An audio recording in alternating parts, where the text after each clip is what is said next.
All right, if we could start off with you introducing yourself.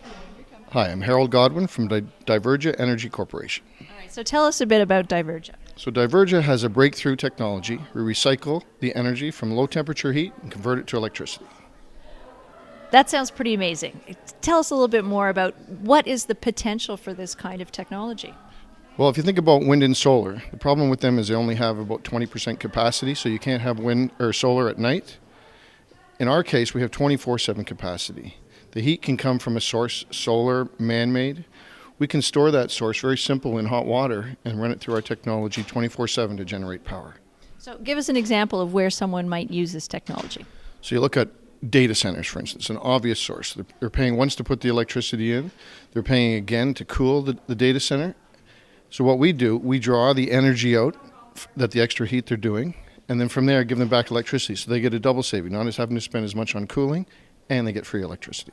So this is very exciting. Where'd you get this idea from? Well, actually it started almost from a kid's toy with one of my daughters about 4 years ago. She came up to me in this little shop, hey, can we buy this device? And it was basically like a thermometer. You put it in your hand and you see something happen. And I'm like, oh, wow, I could make a turbine out of that. And from then, that's where it started. So 4 years ago, and here we are now.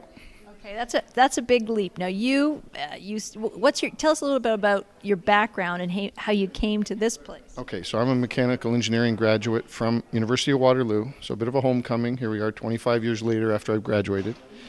I think I graduated when most of these entrepreneurs were born here. So, came back to this place because it was a place where there was innovation, really respected the whole IP from University of Waterloo and collaboration opportunities. And, that's where I went to school. So it was a case of now coming back and get it done right. But, you could have continued on working at one of many industrial companies here in this area. Why did you decide to just jump into a startup and take all of this risk? I don't even see it as risk. It's actually more, now you get a chance for personal alignment. You can align your actions with your goals, your aspirations.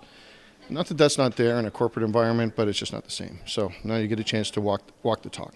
Well, why is this important to you?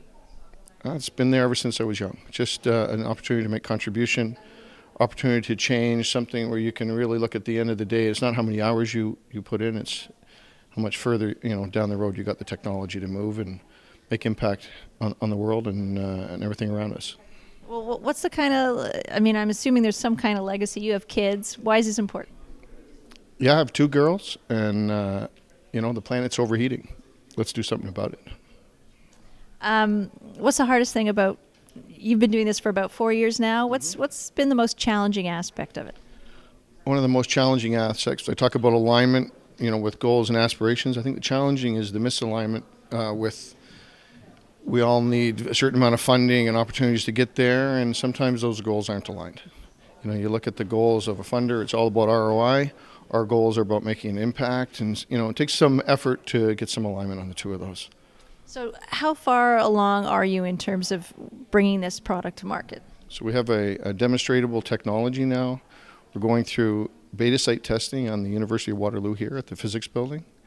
That'll be a real watershed moment. We have, as you can imagine, a lot of interested companies, and they're just like, we just want to see it run, and we're in there. So it's a very exciting, we're getting close to that precipice. We've been climbing that mountain for 4 years, and now we're almost there. So, tell us a little bit, what kind of interest who's been knocking on your door? Large data center companies, let's just put it that way. We can look on the internet who they could be, And there's a lot of, and I feel bad for them. There's a lot of bad press about the brown energy they're using to run their data centers. And now there's a chance that they can go green, but not just green because of environmental, but green because it's profitable too. So Startup Canada is an organization that has started up with the goal of helping entrepreneurs. How do we create a positive environment and a dynamic ecosystem for Canadian entrepreneurs? If you had one recommendation or one wish that you would, the ask that you would make of an organization like this, what do you think would be the one thing you'd like to see us do?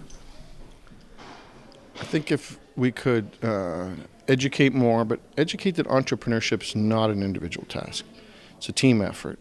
And I've been thinking a lot about this startup issue, and I'm wondering, Maybe in a startup, the idea of a CEO and all these things, they don't make the same sense they do at a corporate level.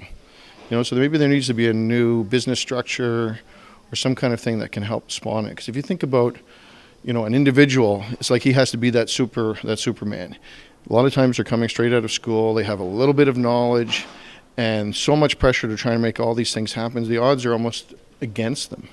Whereas if it's made a little more of a team effort, they don't have to be a Superman. They can be a strong team player, and they can all together as a team move forward and be more successful. I think somewhere in there, I don't know if it's a mix of ego and greed or something, but, and the one last thing is look at the media. What do they talk about entrepreneurship? Shark Tank, Dragon's Den. Gee, that sounds really alluring, doesn't it? And so maybe if a little, something, it's almost negative glamorous. It's like, why would I want to take such a risk, like the words you used? It's not so much of a risk. It's about following your heart, and that's not a risk to me. What a great way to end that interview. Thank you very much. Okay.